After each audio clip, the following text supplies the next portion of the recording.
Selanjutnya saya persilahkan Pak X sebagai moderator untuk memimpin podcast kita SMID Darut Taqwa. Terima kasih. Assalamualaikum warahmatullahi wabarakatuh. Selamat malam nih teman-teman. Hari ini baiklah ya. Masa 2 hari terakhir Ramadan harus pada sedih, galau, enggak afdal ya kan nih. Harusnya kita ningkatin semangat kita buat ini malam Lailatul Qadar, dan katanya pahalanya lebih dari 1000 bulan.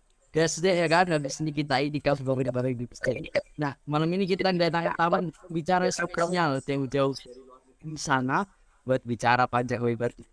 Tapi lihat-lihat masih banyak sih ya, kayaknya belum kenal.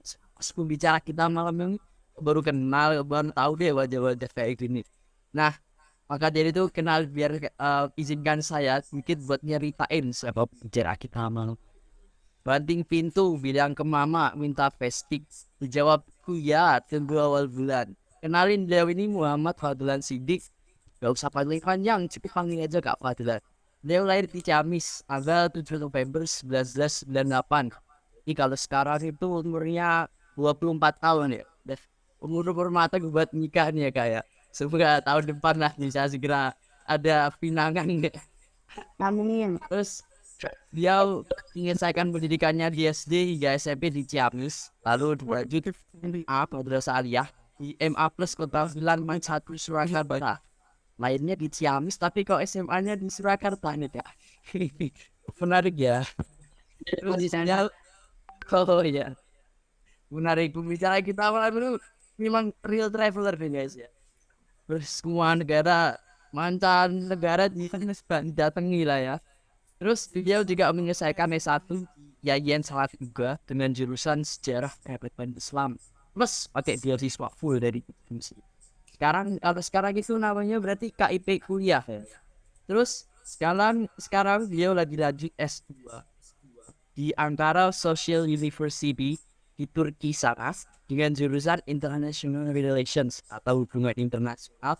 Garis bawah ini dengan biaya sesuatu. Masya Allah, memang bener-bener spesial. Alhamdulillah jadi mempertemukan ini kan Kak Fadlan.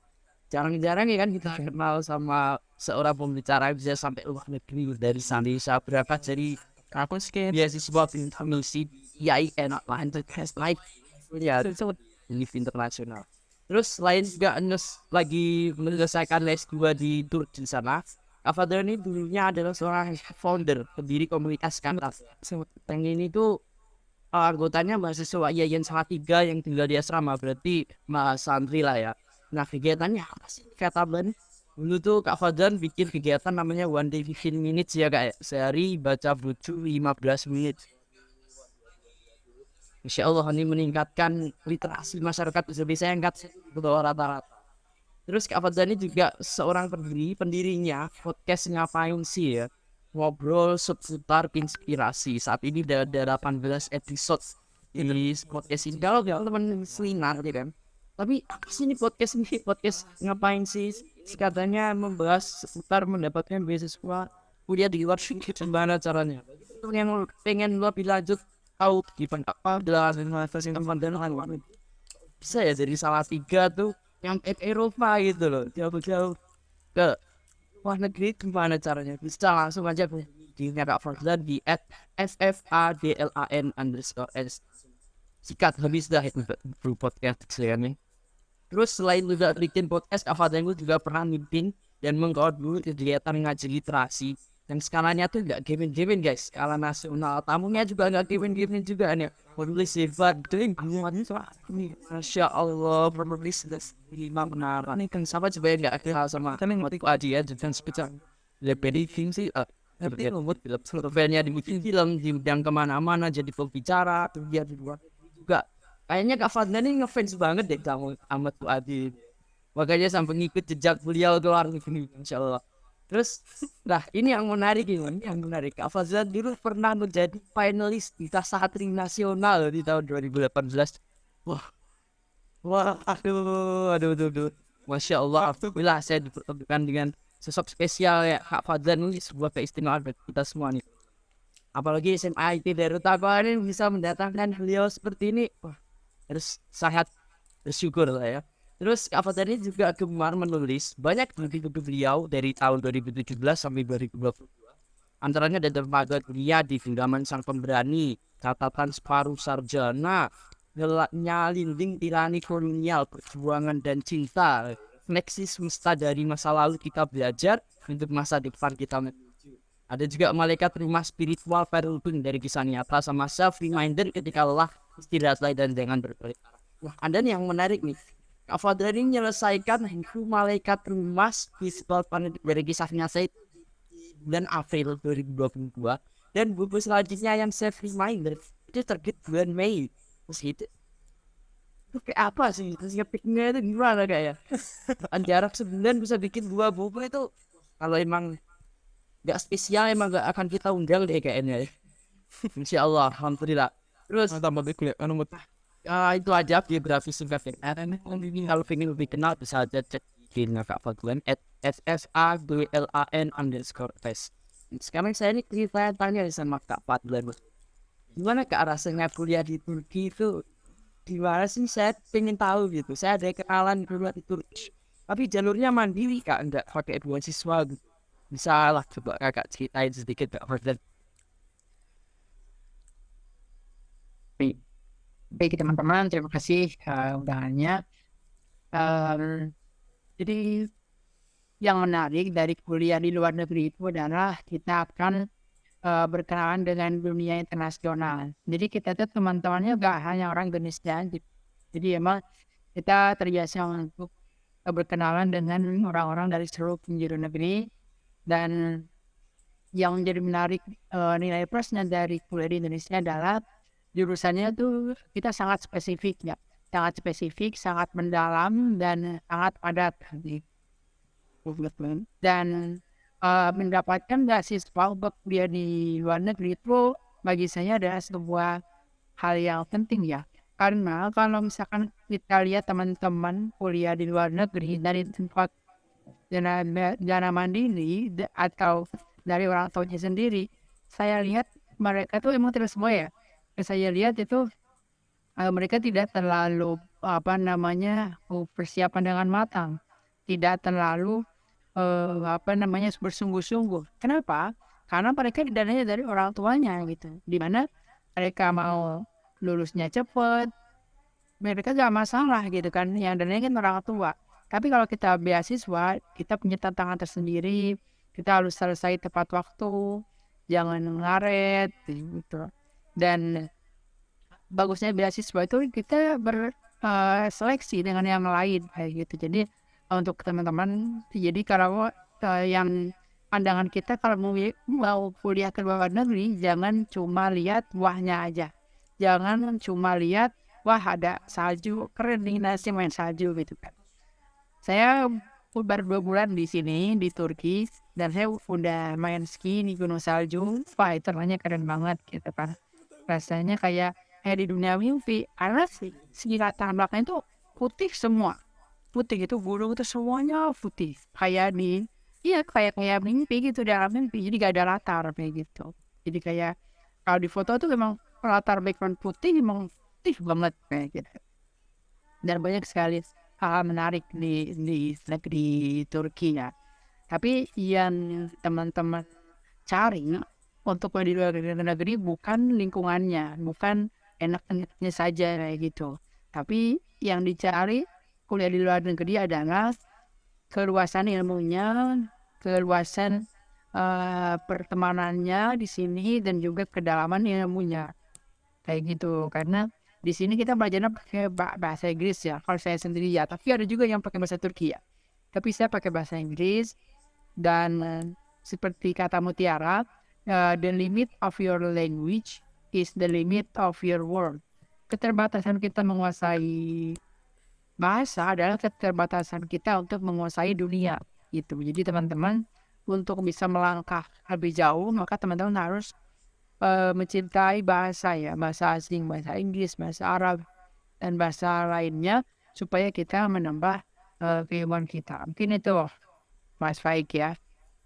Wah, keren sih Kak, keren ya. Berarti di luar negeri itu sih kayaknya ya. Saya pengen deh nanti kapan-kapan ke Turki gitu, mampir lah ya. Kita nanti ngopi bareng Kak.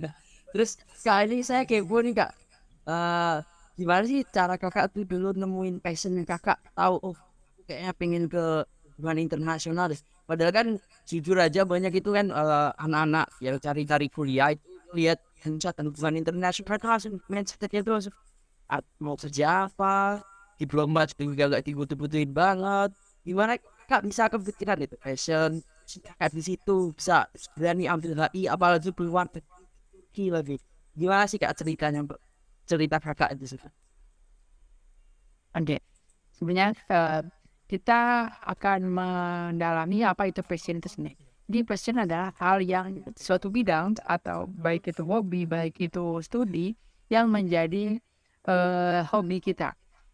Beda jangan hobi ya. Kalau hobi itu dia dilakukan hanya suatu waktu aja di waktu menyenangkan diri kita sendiri. Tapi kalau passion dia lebih dalam lagi dari hobi. Jadi passion adalah suatu kajian atau suatu studi atau suatu jurusan, suatu program studi yang dia itu kita menjadi suka di dalamnya kayak gitu. Jadi bidang-bidang yang ketika kita melaksanakannya itu, ketika kita melakukannya, kita tidak akan capek gitu. Karena kita sudah menyukainya kayak gitu. Dan untuk mendapatkan passion itu adalah sebuah proses. Jadi bukan pilihan. Kamu cetok. Ya. Kayak hidup juga bukan pilihan, tapi hidup adalah proses gitu. Bagaimana kita ingin kemana kayak gitu. Jadi dulu saya tuh banyak sekali cita-cita banyak sekali. Dan apa yang harus kita lakukan adalah ya terus mencari kayak gitu. Mencari sampai passion itu ditemukan kayak gitu. Jadi passion itu bukan dipilih. Misalkan saya mau jadi seniman gitu. Saya mau jadi arsitek. Nah, kita gak milih tapi di dalamnya pasti ada proses. Ada proses mencari kayak gitu. Jadi teman-teman khususnya untuk teman-teman yang sekarang nih masa SMA ini kelas 12 Tapi gak masuk kita adalah masa-masanya untuk terus mencari di mana bakat kita, di mana minat kita, di mana hobi kita kayak gitu. Terus aja mencari dan terus berproses di dalamnya kayak gitu. Contoh saya emang saya hobinya kan menulis, passion dalam dunia kepenulisan. Tapi saya itu tidak memilih misalkan saya mau berkontribusi di dunia kepenulisan aja gitu. Ya gitu, tapi saya itu dulu ketika ada kesempatan untuk kompetisi olahraga saya ikutin, ada kompetisi lat saya ikutin, jadi semuanya diikutin gitu kan, dunia tilawatil Quran semuanya saya ikutin sampai nanti bakal menjurus mana sih yang lebih dominan, mana sih yang lebih nyaman kayak gitu. Dan dulu saya persadi kacamata ya, saya dulu pernah ikut lomba badminton juga itu kan, tapi ternyata kok badminton kayaknya lebih dan juga di dunia olahraga yang terlalu banyak menguras waktu dan tenaga itu kayaknya saya nggak cocok gitu kan, makanya saya terus di dunia kepenulisan. Jadi kita di masa-masa sekarang ini adalah masanya terus mencoba berbagai banyak kesempatan, berbagai banyak bidang-bidang untuk kita kaji, untuk kita geluti, kita tekuni, sampai kita nanti akan mengerucut. Wah, ternyata bidang saya lebih nyamannya di kepenulisan. Nah, ini saya jadi penulis kayak gitu. Dan juga kenapa saya ambil di jurusan hubungan internasional, karena saya belum punya hubungan sosial, belum punya hubungan spesial dengan pasangan, akhirnya hubungan internasional aja. Gak itu mah bercanda ya. Jadi sih intinya ya ambil hubungan internasional karena saya senang nulis dan juga dulu saya jurusan sejarah, karena ya dengan mendalam sejarah maka punya banyak bahan untuk tulisan. Saya pernah nulis novel sejarah, dan itu novel sejarah desa saya sendiri, dengan puasnya sendiri, dan bagus karena kita jadi mempunyai bahan untuk menulis misalkan. Karena ya semua cerita fiktif terinspirasi dari sejarah-sejarah kayak gitu. Udah tahu Abraham dia itu ulama yang bikin novelis dan itu banyak kayak novel-novelnya yang dari diangkat dari kisah sejarah ini kan.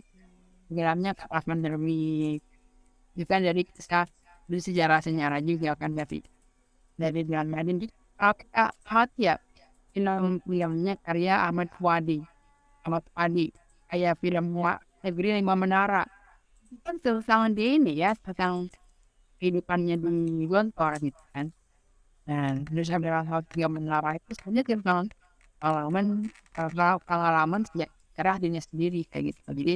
Jadi itulah mengapa kita penting untuk terus mencoba sampai kita keluar sampai kita nanti menemukan passion kita itu di mana gitu. Jadi nggak bukan memilih passion tapi bagaimana kita berproses untuk mencari passion itu sendiri, dan passion itu pasti akan ditemukan dengan sendirinya kayak gitu. Iya Kak ya, tapi kadang gini sih Kak, ada beberapa temen-temen itu waktu dia coba-coba cari pengalaman, terus tahu oh ini passion tuh di sini. Tapi karena ada alasan ini biasanya nih Kak. Jadi kalau aku ambil itu terus saya fokus, saya gelutin passion itu, kayaknya dilihat-lihat gak ada masa depan yang cerah deh buat nanti cari uang. Lebih kayak nggak ada lapangan pekerjaan dikit. Gimana nih Kak? Menurut Kakak kalau ada yang punya pikiran kayak gitu waktu dia mencari passionnya, terhalang sama kata-kata cari duitnya di mana? Itu gimana Kak ya? Ini ya. Nah, saya itu sebuah paradigma yang sebuah pola berpikir yang kurang tepat karena kita harus meyakini bahwa paradigma berkata begitu bahwa Allah itu jadi orang yang beriman dan berilmu. Nah, berilmu orang yang beriman itu akan Allah angkat derajatnya walaupun kita tidak tahu nanti dengan ilmu yang tidak pelajari kita tingkat sekian apa kayaknya. Khususnya di jurusan saya ya satu saya ambil sejarah dan banyak orang bilang jurusan sejarah itu nanti mau ngapain gitu kan, jadi guru aja nggak bisa gitu kan, karena bukan jurusan SPD kan, bukan sejarah pendidikan kan, ini sejarah-sejarahnya kan. Nanti mau ngapain gitu kan, kalau sejarah doang kan, mau ngapain gitu. Banyak orang yang mikir seperti itu.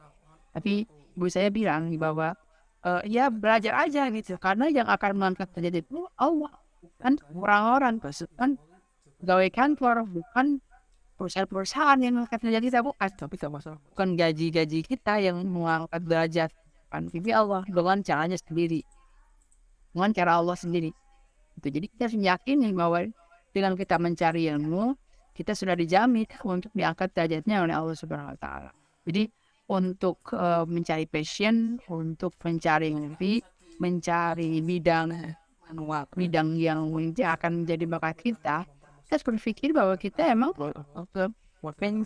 menggeluti bidang itu dalam rangka bersyukur kepada Allah karena kita sudah diberi akal dan pikiran untuk kita kembangkan menjadi sebuah bakat dan yang nantinya akan berkontribusi kepada masyarakat dan dunia. Dan kita juga harus berpikir itu diciptakan untuk menjadi khalifah di muka bumi, menjadi orang yang memakmurkan bumi ini.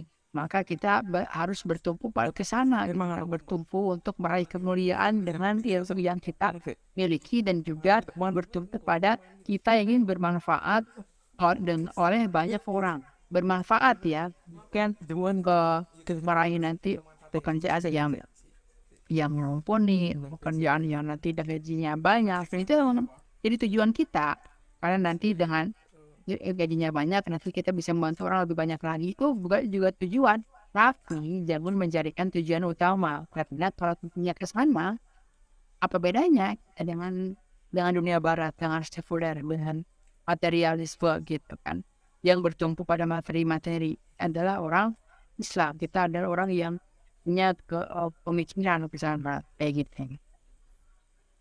Oh, jadi gitu ya Kak ya. Terus nih Kakak kan ngambil di Turki ya Kak ya, di Ankara. itu di Turki di Ankara. Nah itu ada kenapa sih kak kok kakak ngambilnya di univ itu, kenapa harus Turki? Terus pernah nggak ada halangan dari orang tua, nggak boleh, nggak usah keluar negeri gini itu, pernah juga nggak sih kakak istri? Oke.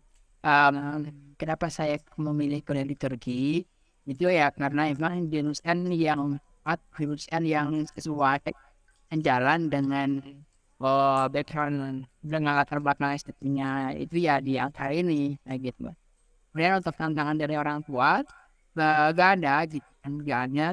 Karena emang kebetulan saya anak pertama dan ini baik ke teman-teman semua ya punya ridho orang tua itu adalah ridho dan restu orang tua itu adalah barang mahal bagi orang.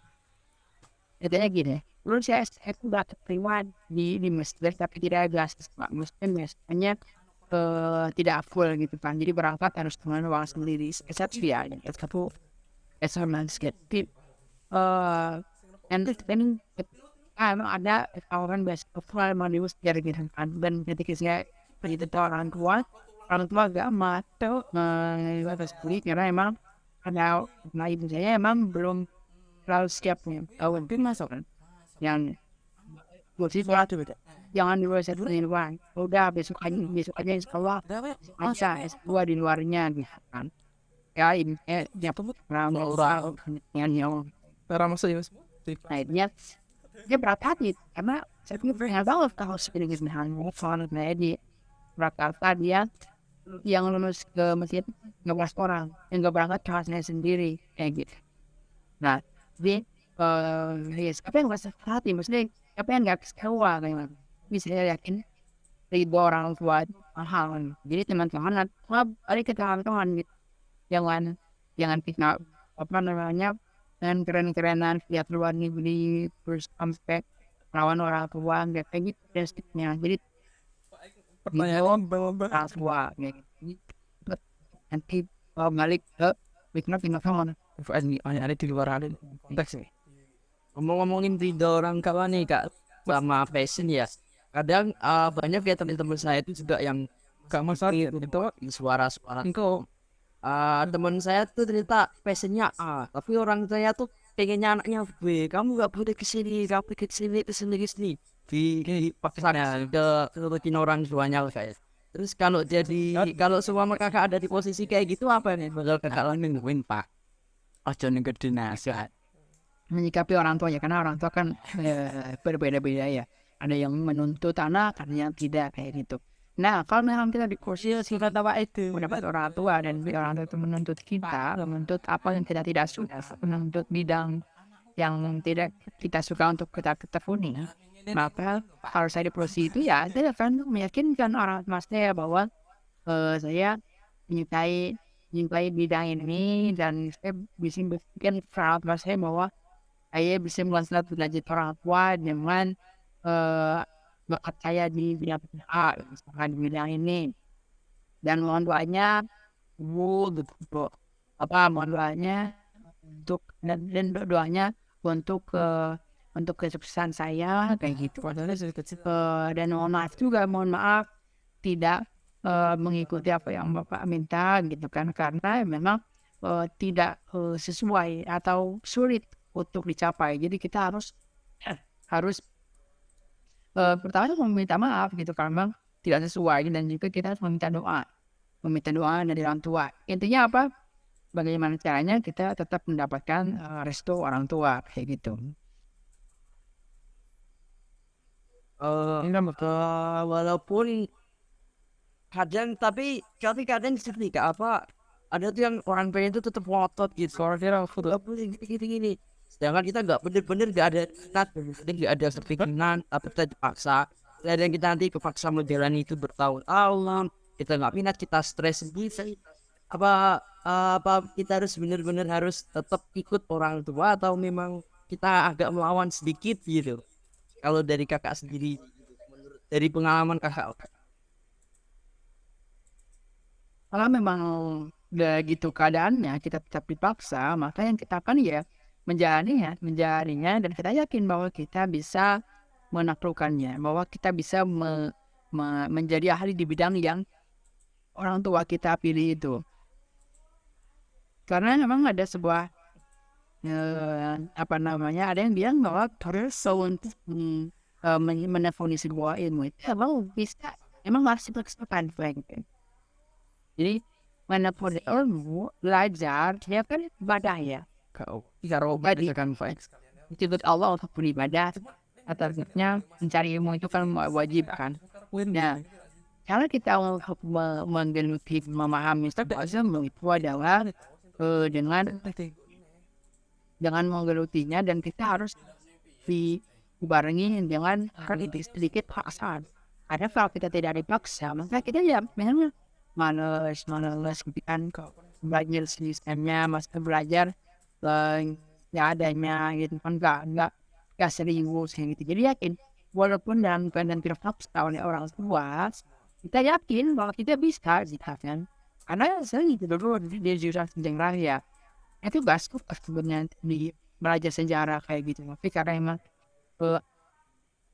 tidak terlanjur di jurusan itu, hanya saya paksa untuk belajar, nah bisa juga gitu. Jadi buat teman-teman yang di posisi seperti itu ya optimis aja bahwa teman-teman bisa gitu, karena emang nyatanya dalam belajar itu adalah hal yang pahit, dan kita harus dipaksakan dan diusahakan untuk mengikuti ritmenya ya, karena nanti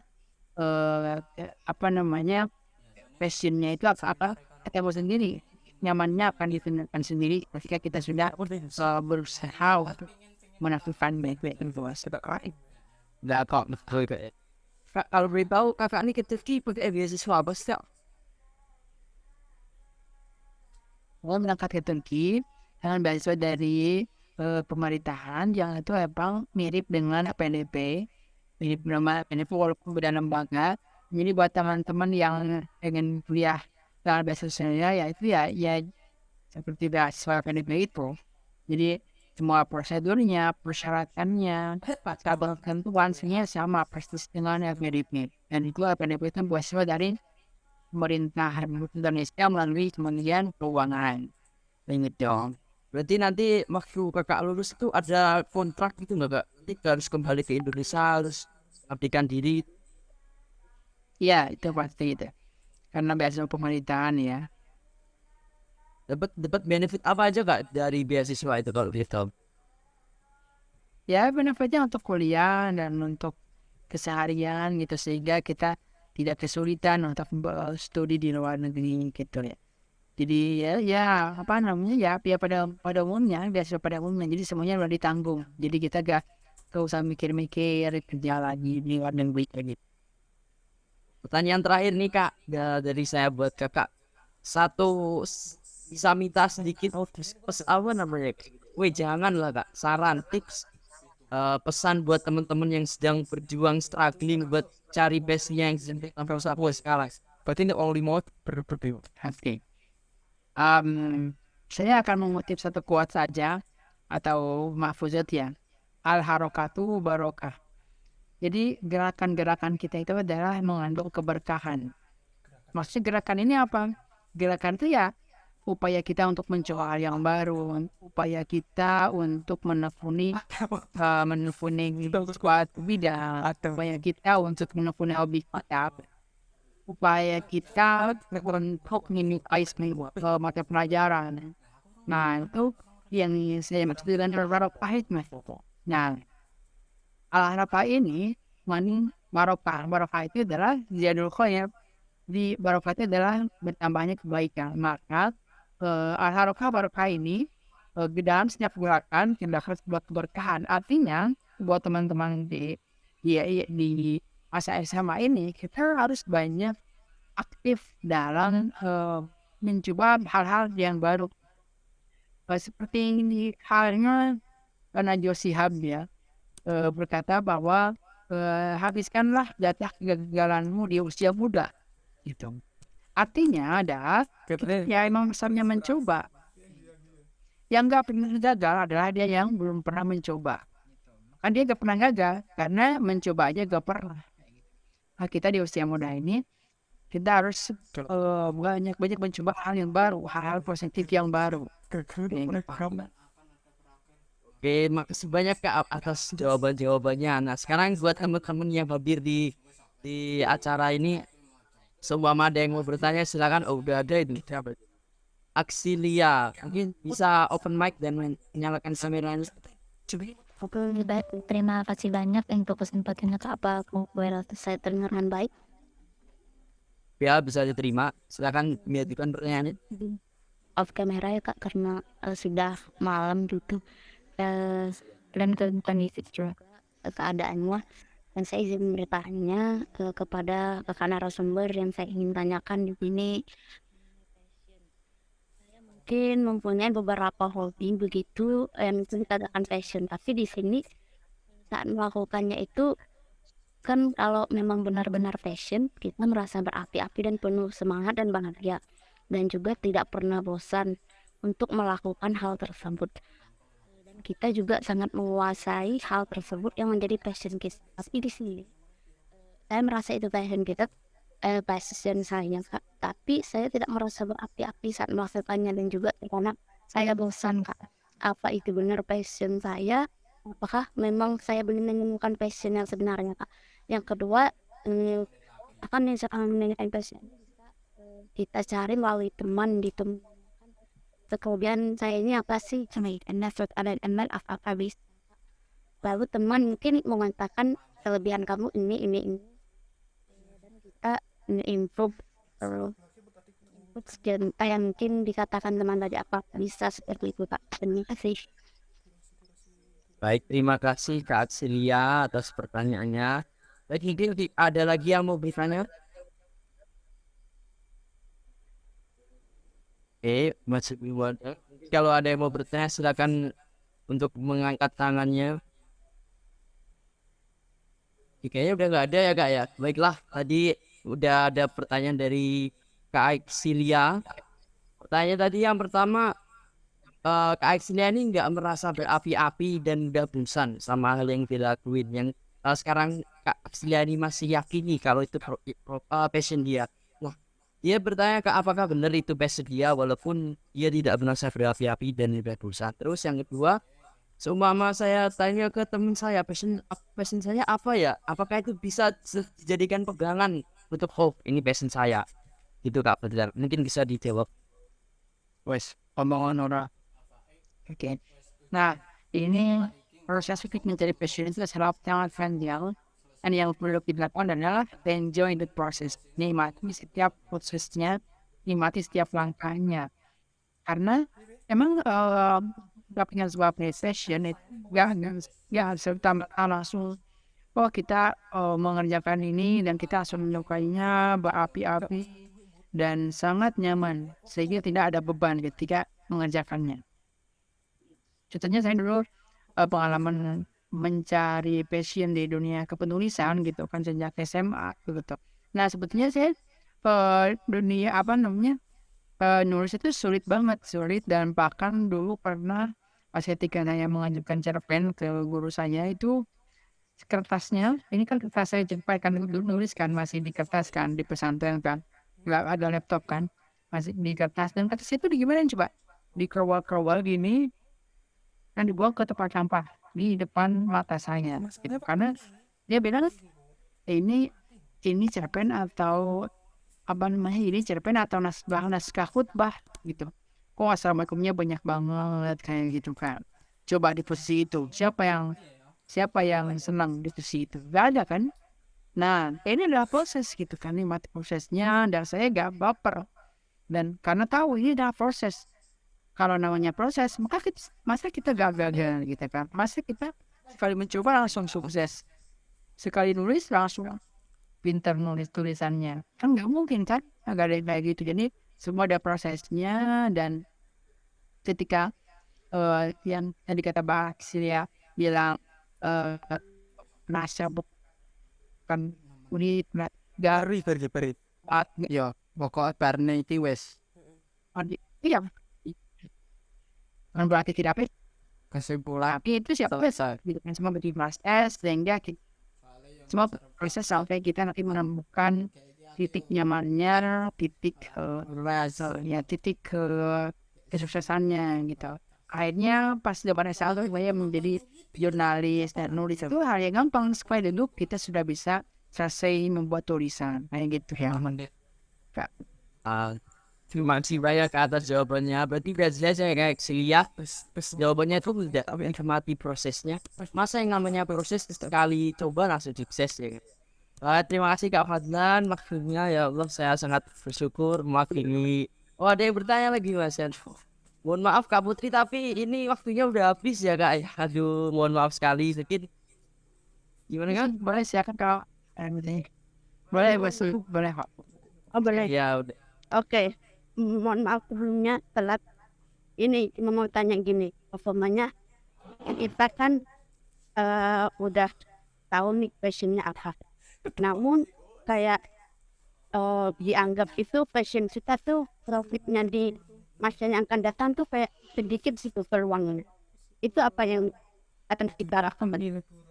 Silakan. Tapi engkau pakai Pak Radis, makasih Kak Putri atau jasanya. Mungkin itu mirip kayak pertanyaan saya di awal tadi ya.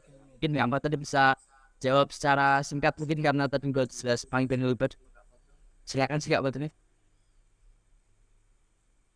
Oke, jadi secara singkat, ketika kita sudah menemukan passion dan ternyata nanti masa depannya agak belum terlalu menjamin gitu kan, pekerjaannya dan lain-lain, maka itu pola pikir yang salah gitu kan, karena yang kita cari itu ya kita mencari ilmu untuk menguasai suatu bidang, karena nanti akan mengangkat derajat kita bukan perusahaan, bukan kantor, bukan pekerjaan, tapi Allah kan dalam Quran bilang Allah akan mengangkat derajat orang yang berilmu. Kita harus yakin bahwa Allah lah yang akan mengangkat derajat kita.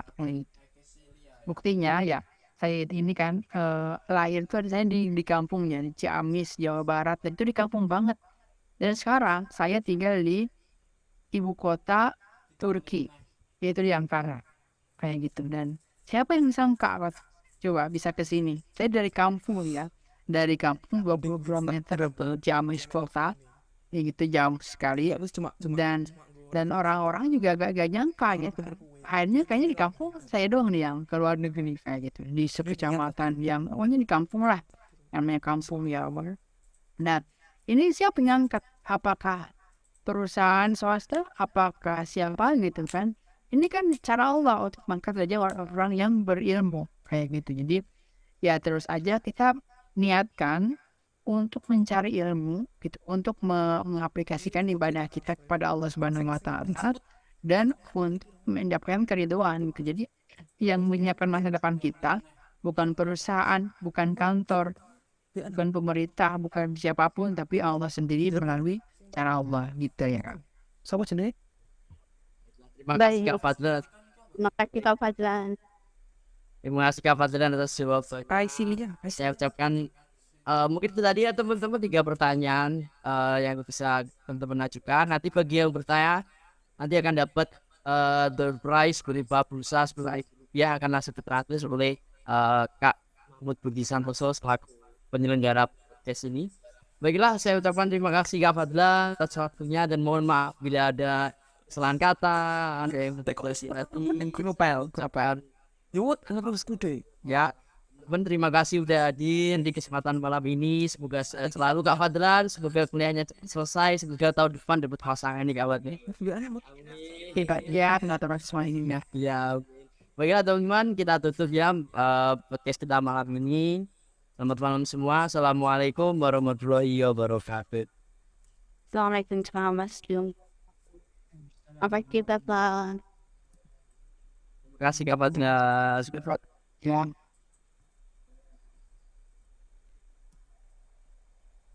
Patangan buat telepon boys.